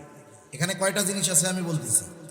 ওখানে গিয়ে পিকনিকে অংশগ্রহণ করছে, অংশগ্রহণ করে সকলে খাওয়া দাওয়া আমোদ ফুর্তি করেছে। এইবার গভীর রাত হয়ে গেছে, এইবার ওই মেয়েটা একাকী বাড়িতে আসবে। শঙ্কর বলতেছে, তোমরা যে চলে যাবে, এই যাওয়া আমার জন্য খুব কষ্টের লাগবে। এখনো বলতেছে আমার তো যাইতেই হবে। এই রাতের বেলা মেয়েটা একা একা বাসায় ফিরে আসছে। গল্পটা খুব সুন্দর। এর মধ্যে আমাদের সন্তানদের শিক্ষণীয় কি আছে মনে রাখবেন, বইয়ের ছবি থেকে নিয়ে প্রত্যেকটা অক্ষরের মধ্যে যেই ক্লাসের বই, ওই শ্রেণীর ছাত্রছাত্রীদের জন্য ওই বিষয়গুলোই তাদের শেখানো হয়, ঠিক কিনা বলেন? এক নাম্বার বুঝাইল, হিন্দু আর মুসলিম এগুলো বন্ধুত্ব হইলে কোনো সমস্যা নেই। প্রথমে শিখাইব বন্ধুত্ব হইলে সমস্যা নেই, এরপরে শিখাইব বিবাহ হইলেও সমস্যা নেই। কথা বুঝেন না কেন? কথা বুঝেন। প্রথম হলো মেশা শেখাচ্ছে, যে একসাথে ফ্রি মিক্সিং যদি মুসলিমের সাথে হিন্দুর হয় অসুবিধা নেই, কিন্তু এই অসুবিধাটা নাই বলে পরবর্তীতে এমন সিস্টেমে নিবে যে দেখো যদি উভয়ে বিবাহ করে কোনো অসুবিধা নেই। হয়তো উদাহরণ টানবে যে দেখো পৃথিবীর বড় বড় মানুষেরা আছে, ও মুসলমান, ওর ওয়াইফ হিন্দু, ও হিন্দু, ওর ছেলে হিন্দু, তার ছেলে ওয়াইফ মুসলমান, এগুলো এক্সাম্পল আছে। আমাদের সমাজে একজন মুসলমান অমুসলিমকে বিবাহ করাটাকে সহজ করে নেবে। এখন বলেন, এই দুজনের মধ্যে বিবাহ হইল, ইসলামী শরীয়ত কি বলে? বিবাহ শুদ্ধ হবে? জোরে বলেন না হবে? মেয়েটা হিন্দুর ঘরে, ছেলেটা মুসলমানের ঘরে, এখন দুজনের মেলামেশায় আল্লাহ তাআলা একটা সন্তান দিল, বলেন তো এটা কি হবে? বাংলায় বলেন, হারামজাদা হবে, ওয়ালাদুজ জিনা হবে। এই ফ্রি মিক্সিং দ্বারা এটা শেখাতে যাচ্ছে। দ্বিতীয়, আমাদের দেশে একটা অনলাইন প্ল্যাটফর্ম আছে, স্কুল, 10 মিনিটের স্কুল, 10 মিনিটের স্কুল। ওইখানের একজন মোটামুটি এইভাবে ফলাও করে তরুণ প্রজন্মকে বোঝাচ্ছে, একটা ছেলে একটা মেয়ে চাইলে বন্ধুর বাসায় রাত্রি যাপন করতেই পারে। ছেলে মেয়ে বন্ধুত্ব হবে, মেয়ে ছেলের বন্ধুর বাসায়, ছেলে বন্ধুর বাসায় রাত্র কাটাবে, কোনো অসুবিধা নেই। এই শিক্ষা আমাদের সন্তানদেরকে দেওয়া হচ্ছে। তাদেরকে বলা হচ্ছে, আরে সন্ধ্যার পরে ঘরে আসা লাগবে কেন? তুমি তোমার ফ্রেন্ডের কাছে গিয়ে আমোদ ফুর্তি করে গভীর রাত্রে একটা মেয়ে একা একা বাসায় আসো, কোনো অসুবিধা নেই। ওই গল্পটা ওর জন্য শিক্ষণীয়, ও ওইটাকে ফলো করবে। এখন বলেন, এভাবে যদি চলতে থাকে তাহলে সমাজ ব্যবস্থা ঠিক থাকবে? ধ্বংস হয়ে যাবে। সমাজ ব্যবস্থা এমনি শেষ। এদেশে মিনিটে এক একটা তালাক হয়, এটা হলো যেটা অফিসিয়াল। অফিসিয়াল বুঝেন তো, মানে কাগজে কলমে জানা শোনা, এটা হলো মিনিটে এক একটা। আর কত মানুষ আছে গ্রামের প্রত্যন্ত অঞ্চলে, ও মিনিটে না, ও প্রতিদিন ওর বউরে 10 বরাবর তালাক দেয়, এরকম লোক দেশে আছে। সমাজ ব্যবস্থা তো এমনিই শেষ। এখন এই শিক্ষা ব্যবস্থা প্রণয়নের মাধ্যমে চূড়ান্ত কবর দেওয়ার, কফিনে শেষ পেরেক ঠুকে দেওয়ার অপচেষ্টা তারা চালাচ্ছে। এগুলোর মাধ্যমে সমকামিতাকে প্রমোট করা হচ্ছে। আমাদের দেশের আইনেও দুঃখের বিষয়, আমেরিকার মতো দেশে যেখানে 70 বছর তারা আন্দোলন করতেছে সমকামীরা তাদের অধিকারের জন্য, আমাদের দেশে 7 বছরও লাগে নাই এই আইন নাকি আগামীতে পার্লামেন্টে উত্থাপন করবে। কি দুর্ভাগ্য আমাদের! এটা যদি রাষ্ট্রীয় আইনে স্বীকৃতি দিয়ে দেয় তাহলে সমকামিতার প্রসার হবে। একটা ছেলে সে যদি নিজেকে মেয়ে দাবি করে, আইন বলবে হ্যাঁ তুই মাইয়া। এখন মনে করেন এই মেয়েটা যখন আরেকটা ছেলের সাথে বিবাহ হবে, শরীয়ত বলে আইন যতই বলুক না কেন ওই ছেলেটা মেয়ে হয়ে গেছে তাই মেয়ে, মেয়ে মনে করে তাই মেয়ে, শরীয়ত তো বলে ছেলে। এখন এই রূপান্তরকামীর সাথে যখন আরেকটা ছেলের বিবাহ হবে, জীবনেও সন্তান হবে না, কারণ হয়তো গঠনগত স্ট্রাকচার কিছু পরিবর্তন করতে পারবে, কিন্তু আল্লাহ তাআলা সৃষ্টিগতভাবে একটা পুরুষকে যেমন সন্তান জন্ম দেওয়ার ক্ষমতা দিয়েছেন, একটা মেয়েকে যেমন সৃষ্টিগতভাবে সন্তান ধারণের ক্ষমতা দিয়েছেন, একটা পুরুষ যদি নারী হয় কশ্চিনকালেও সন্তান ধারণের ক্ষমতা তার মধ্যে আসবে না। এখন বিবাহ হবে, 1 নাম্বার ক্ষতি সমকামিতা, এটা প্রসার ঘটবে। 2 নাম্বার মানব সভ্যতা ধ্বংস হবে। এজন্য এই শিক্ষা ব্যবস্থা, এই পাঠ্যপুস্তকের বিরুদ্ধে শুধু মুসলমান না, যারা মানুষ যে ধর্মের হোক, এগুলো সব ধর্মের মধ্যে ঘৃণিত একটি বিষয়। সব ধর্মের মানুষদের ঐক্যবদ্ধভাবে এই বিষয়ের ব্যাপারে আন্দোলন গড়ে তোলার দরকার, ঠিক কিনা বলেন? যাতে ওই জালেমগুলো, ওই ইউরোপ আমেরিকা, ওরা আমাদেরকে ওই সৎমার মতো টাকা দিয়ে আদর করতেছে, এটা আমরা যেন মনে না করি। মানুষের সাথে এই বিষয়গুলো বোঝানোর দরকার। এখন আসেন, আসলে কথা বলতে গেলে অনেক দূর চলে যাবে, আমি আমার মূল কথার দিকে ফিরে যাই। জাগতিক শিক্ষার 2টা দিক ছিল। কয়টা দিক? একটা হলো উপকারী আর একটা হলো ক্ষতিকর। এখন বলেন ক্ষতিকর যে কত, এর 1000 ভাগের 1 ভাগও আমি আপনাদের সামনে বলতে পারি নাই। আমাদের শিক্ষা ব্যবস্থার অন্যগুলো বাদ দেন, এখন আপনি একজন অভিভাবক হিসাবে বলেন তো, যে শিক্ষা ব্যবস্থায় আপনার ছেলে হঠাৎ করে মাইয়া হয়ে যাইতে পারে, আপনার মাইয়া হঠাৎ করে ছেলে হয়ে যাইতে পারে, আপনার সন্তান ওই ধরনের পাপের মধ্যে ডুবে যেতে পারে, একজন সচেতন অভিভাবক হিসাবে এই ধরনের শিক্ষা যেখানে বেঈমান হবে, এখানে কি আপনি আপনার সন্তানকে শেখাবেন, পড়াবেন? 2 নাম্বার, জাগতিক শিক্ষার দ্বিতীয় বিষয় হলো উপকারী জাগতিক শিক্ষা। এই শিক্ষায় শিক্ষিত হয়ে কিছু মানুষ উপকার লাভ করে, যেমন ডাক্তার হয়, ইঞ্জিনিয়ার হয়, অন্যান্য অনেক কিছু হয়। এগুলো মানুষের জন্য এক উপকার। সমাজে ডাক্তার ইঞ্জিনিয়ার দরকার, তবে এই উপকারী শিক্ষাটাও আখেরাতে কাজে লাগবে। কোন শর্তে? যদি এইখানে দ্বীনি বিষয়টার সমন্বয় ঘটানো যায়। মনে করেন একজন ডাক্তার হয়েছে, এই উপকারী শিক্ষা সহজে উপকারে আসবে না যতক্ষণ না ওর সাথে ধর্মীয় শিক্ষার সমন্বয় না ঘটবে। এখানে লাইট জ্বলতেছে, লাইটের সাথে তার কয়টা বলেন তো? একটায় কারেন্ট আছে আর একটায় কারেন্ট নেই। মনে করেন 220 থেকে 250 ভোল্ট আছে। কেউ যদি চিন্তা করে আর্থিনের লাইনটা বাদ দিয়া শুধু মেন লাইন থেকে একটা লাইন আইনা দিব, হাই ভোল্টের কারেন্ট দিব, কিন্তু আর্থিনের লাইন দিব না, বলেন তো লাইট জ্বলবে নাকি? তার মানে কারেন্ট যতই শক্তিশালী হোক, ওই কারেন্টের দ্বারা যদি আলো জ্বালাইতে হয় আর্থিনের দরকার আছে না নাই? উপকারী শিক্ষা জাগতিক যত উপকারী হোক, ওই উপকারটাকে কাজে লাগানোর জন্য ধর্মীয় শিক্ষার সমন্বয় ছাড়া সম্ভব নয়। একটা উদাহরণ দিই, একজন ডাক্তার হয়েছে, ডাক্তার হয়ে চিন্তা করতেছে, যাক আমি তো এখন মোটামুটি ছোটখাটো একটা এটিএম বুথ চিনেন? আপনাদের পটিয়া, আনোয়ারা, এইসব এলাকার লোকরা তো আর এটিএম বুথ চিনাইতে হবে না, বাংলাদেশের সব ব্যাংকই তো আপনাদের। এখন আমি ডাক্তার হয়েছি, 2000 টাকা ফিস নিব, আর রুগী যেই আসুক, সুস্থ হোক আর অসুস্থ হোক, তারে 30,000 টাকার টেস্ট নিব। আবার আপনি গেছেন, ডাক্তার পরিচিত, বলি হুজুর আপনি আইছেন, কিছুই হয় নাই, কিছুই হয় নাই, আপনার 20,000 টাকার টেস্ট দিবে। আপনি তো আমার এলাকার হুজুর, আমার পক্ষ থেকে 20% আপনার ডিসকাউন্ট, এবার আপনি এই টেস্টটা করাবেন কিন্তু অমক ডায়াগনস্টিক সেন্টার থেকে। আপনি চলে গেছেন, ওগো সংকেত আছে যে আসলে এই লোকের কিছু হয় নাই, হুদাই টেস্টগুলা দিয়ে আমার একটা রিপোর্ট দিলেই হইব। আপনি যে এত ব্লাড ট্লাড দিয়ে আইছেন, চিন্তা করতেছেন হুজুর আমারে কত সম্মান করছে, 20,000 টাকায় 20% ডিসকাউন্ট দিছে, 4,000 টাকা আরো কম নিছে, কিন্তু জানেন না যে 16,000 পুরাই আপনার কাছ থেকে ফাউ নিছে। এইবার ওইখান থেকে বাকি 50% তার অ্যাকাউন্টে চলে আসবে। এই ধরনের ডাক্তার যারা, এদেরকে ডাক্তার না, এদেরকে বলতে হয় ডাকাত, বরং ডাকাতও ওর চেয়েও ভালো, ঠিক কিনা বলেন? কিন্তু আরেক ধরনের ডাক্তার ওরকম না, ও চিন্তা করে আল্লাহ আমারে ডাক্তার বানাইছে, আমার গ্রামে অনেক গরিব মানুষ আছে, আমি মাঝে মধ্যে সপ্তাহে 1 দিন পারি, মাসে 2 দিন পারি, 1 দিন পারি, আমি গ্রামে যাব, আমার গ্রামের গরিব মানুষদেরকে আমি ফ্রি দেখব, 1 টাকাও নিব না। যাওয়ার সময় প্রাথমিক ট্রিটমেন্টের যেই ওষুধ, নাপার বড়ি, গ্যাসের বড়ি, পায়খানা, পাতলা পায়খানার বড়ি, এগুলো সেলাইন, এগুলো আমি নিয়ে যাব, গরিব মানুষদেরকে এগুলো ফ্রি দিব। এখন দিব যে কেন? এই যে খেদমতে খালক, মানুষের খেদমতটা করব আল্লাহর সন্তুষ্টির জন্য।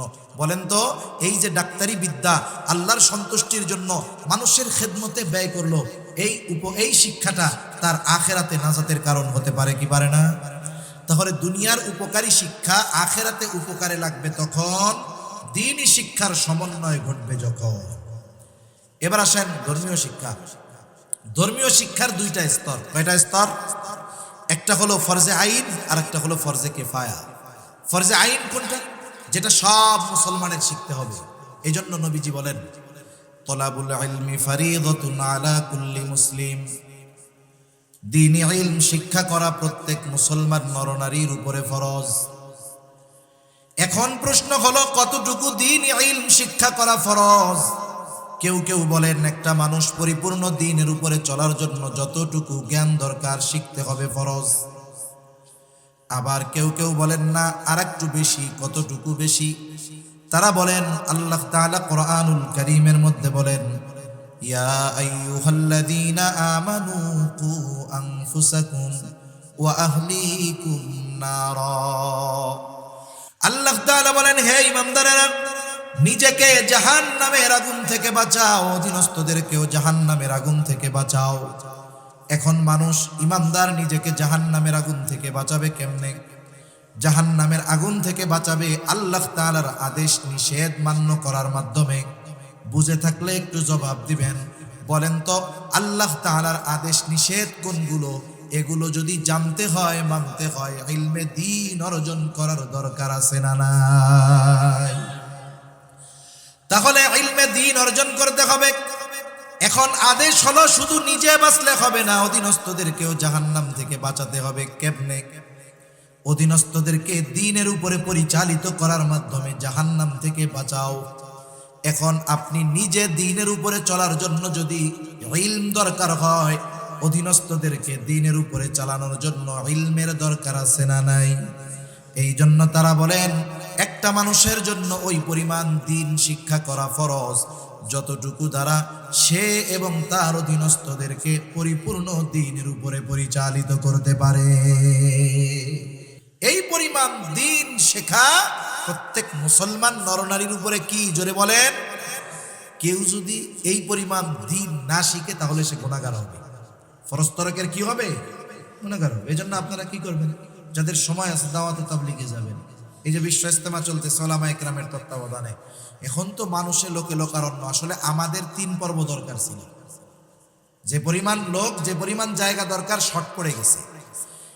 দাওয়াত ও তাবলীগের মেহনতে যায়, নাইলে আপনাদের মসজিদের ইমাম সাহেবকে এসে বলবেন যারা শিখেন না যে হুজুর আমার তো জরুরতে দ্বীন শেখার দরকার, নাহলে তো কবিরা গুনাহ হচ্ছেই, শুধু আপনি শিখার ব্যবস্থা করে দেন। কোনো আলেম বলবে না, কোনো ইমাম বলবে না যে না আমরা খুব ব্যস্ত আছি এগুলো শিখাইতে পারবো না। কোনো হুজুর বলবে এটা? বলবে না। সেজন্য আমরা শিখে নিব। দ্বিতীয় স্তর ফরজে কেফায়া। ফরজে কেফায়া কোনটা? সহজ কথা, এক এলাকার কেউ যদি ওই কাজটা করে তাহলে সকলের উপর থেকে করা হয়ে যায়, কারো আর গুনাহ হয় না। কিন্তু কেউ যদি না করে সকলের গুনাহ হয়। যেমন ধরেন জানাজার নামাজ, এলাকায় লোক মারা গেছে, কেউ জানাজার ব্যবস্থা করে নাই, এখন গুনাহগার সবাই হবে। কিন্তু কয়েকজন যদি ওই কাজটা করে ফেলে তাহলে সবার উপর থেকে দায়িত্ব পালন হয়ে যাবে। এখন বলেন যারা জানাজায় যায় নাই আর যারা গেছে, তারা জানাজায় যাওয়ার কারণে যারা যায় নাই তারা গুনার থেকে বেঁচে গেছে, ঠিক কিনা?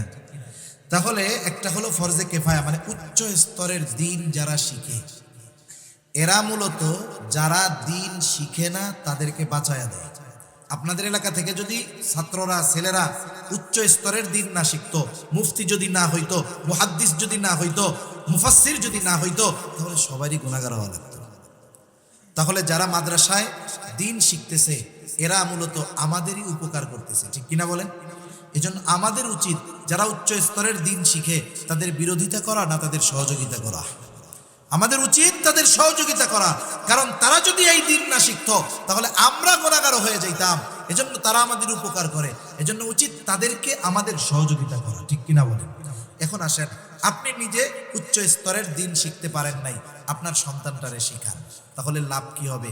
দুনিয়ায় কারো ছেলে যদি বিসিএস ক্যাডার হয়ে বড় অফিসার হয়, ঢাকা শহরে যদি বিশাল বড় ফ্ল্যাট পায়, এই ছেলেটার বাপ হলো কৃষক, এখন বলেন তো ওইখানে কি শর্ত দিবে নাকি এই বিসিএস ক্যাডার, তুমি তো বিসিএস ক্যাডার এই জন্য বড় ফ্ল্যাটে থাকতে পারবা, কিন্তু তোমার আব্বারে ঢুকতে দেওয়া যাবে না কারণ তোমার আব্বা হলো কৃষক? এরকম কোন নিয়ম আছে? সন্তান দুনিয়ার লাইনে সম্মানিত হইলে, সুবিধা পাইলে, ওই দুনিয়ায় ওই বাবাও সন্তানের কারণে সুবিধা পায়, মর্যাদা পায়, সম্মান পায়। এখন একজন সন্তান যদি আলেম হয়, আখেরাতে যদি ওই আলেম মর্যাদা পায়, আল্লাহর কাছে সম্মান পায়, তার বাপ মনে হয় পাবে না? জোরে বলেন পাবে? সাথে সাথে এই দুনিয়ায় কারা সম্মানিত তাদের কথাও আল্লাহ তাআলা কোরআনুল কারীমের মধ্যে বলেন। মানুষ যত উচ্চ শিক্ষিত হোক না কেন, মানুষের সম্মানিত হওয়ার মানদণ্ড হলো তাকওয়া। কি বলেন? খোদাভীতি। কাকে ভয় করা? আল্লাহকে ভয় করা। আল্লাহ তাআলা বলেন ইন্না আকরামাকুম ইনদাল্লাহি আতকাকুম, ইন্না আকরামাকুম ইনদাল্লাহি আতকাকুম, তোমাদের মধ্যে আল্লাহ তাআলার কাছে সবচাইতে সম্মানিত ওই ব্যক্তি বেশি যে আল্লাহকে ভয় করে বেশি। এখন প্রশ্ন হইল আল্লাহকে ভয় করে কারা বেশি? এ কথাও আল্লাহ বলেন। আল্লাহ তাআলা বলেন ইন্নামা ইয়াখশাল্লাহা মিন ইবাদিহিল উলামা, মানুষদের মধ্য থেকে আলেমরাই আল্লাহকে বেশি ভয় করে। সুবহানাল্লাহ বলেন। তার মানে বোঝা গেল আল্লাহ বলতেছেন আলেমরা বড় মুত্তাকি, আলেমরাই সম্মানিত। আলেমদের এই সম্মান দিছে কে? জোরে বলেন কে? আমরা দেই নাই। শুধু তাই না, আল্লাহ তাআলা বলেন মানুষ যদি তার সম্মানকে মর্যাদাকে বুলন্দ করতে চায় কি করবে? আল্লাহ বলেন ইয়ারফাইল্লাহুল্লাযীনা আমানু মিনকুম ওয়াল্লাযীনা উতুল ইলমা দারাজাত। আল্লাহ তাআলা তাদের মর্যাদা উঁচু করে দিবেন কারা? যারা ঈমান আনছে আর ইলমে দ্বীন অর্জন করেছে। সুবহানাল্লাহ। এখন যদি ইলমে দ্বীন অর্জন করে তাহলে সন্তানের ঈমান বাঁচবে, দুনিয়া আখিরাতে সম্মানিত হবে। আল্লাহ তাআলা তাদেরকে সম্মানিত করবেন, এই কারণে তাদের অভিভাবকরাও সম্মানিত হবে। তাহলে বলেন শিক্ষার মূল উদ্দেশ্য আগে জানি আমরা, এরপরে কথা শেষ। শিক্ষার উদ্দেশ্য হলো একটা মানুষ পরিপূর্ণ নীতি নৈতিকতা অর্জন করবে, মানুষের মতো মানুষ হবে। কিন্তু শিক্ষার উদ্দেশ্য যদি উপার্জন হয় তাহলে ওই শিক্ষা মানুষকে বাস্তবে মানুষে পরিণত করতে পারবে না। কেন পারবে না? এদেশে যত বড় বড় দুর্নীতি হয় দেখবেন জাগতিক লাইনের সব বড় বড় শিক্ষিত মানুষরা করে। বেগমপাড়ায় কানাডায় বাড়ি বানাইছে কারা? দেখবেন বিসিএস ক্যাডার যারা, তারা। এদেশের কোনো মুফতি মুহাদ্দিস শাইখুল হাদিস বিদেশে বাড়ি বানাইতে পারেনি, কারণ তারা যেই শিক্ষা অর্জন করেছে এটা মানুষকে পরিপূর্ণ মানুষে পরিণত করে। আর ওরা যে শিক্ষা অর্জন করেছে ওই শিক্ষার দ্বারা দুনিয়া অর্জন হতে পারে কিন্তু আখিরাত নষ্ট হয়ে যায়। ঠিক কিনা বলেন? এজন্য আপনাদের বিষয় আপনাদের কাছে, আপনারা কি ওই ধরনের সন্তান চান যেই শিক্ষা অর্জন করালে আমার সন্তান একজন ভালো মানুষে পরিণত হবে, আল্লাহর কাছে মর্যাদাপূর্ণ হবে, আল্লাহর কাছে সম্মানী হবে, দুনিয়া আখিরাতে সম্মান প্রাপ্ত হবে এবং এদের কারণে কিয়ামতের ময়দানে আল্লাহ আমাদেরকেও সম্মানিত করবে? যদি এই ইচ্ছা আপনাদের থাকে তাহলে সন্তানদেরকে দ্বীন শেখানোর বিকল্প আর কোনো কিছু নাই।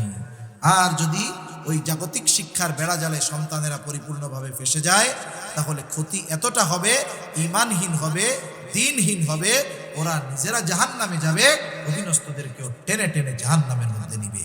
আল্লাহ সুবহানাহু ওয়া তাআলা আমাদের সবাইকে কথাগুলো বুঝবার, আমলের কথাগুলো আমল করবার তৌফিক দান করুন। সকলে বলি আমিন। ওয়া আখিরু দাওয়ানা আনিল হামদুলিল্লাহি রাব্বিল আলামিন। আসসালামু আলাইকুম ওয়া রাহমাতুল্লাহি ওয়া বারাকাতুহু।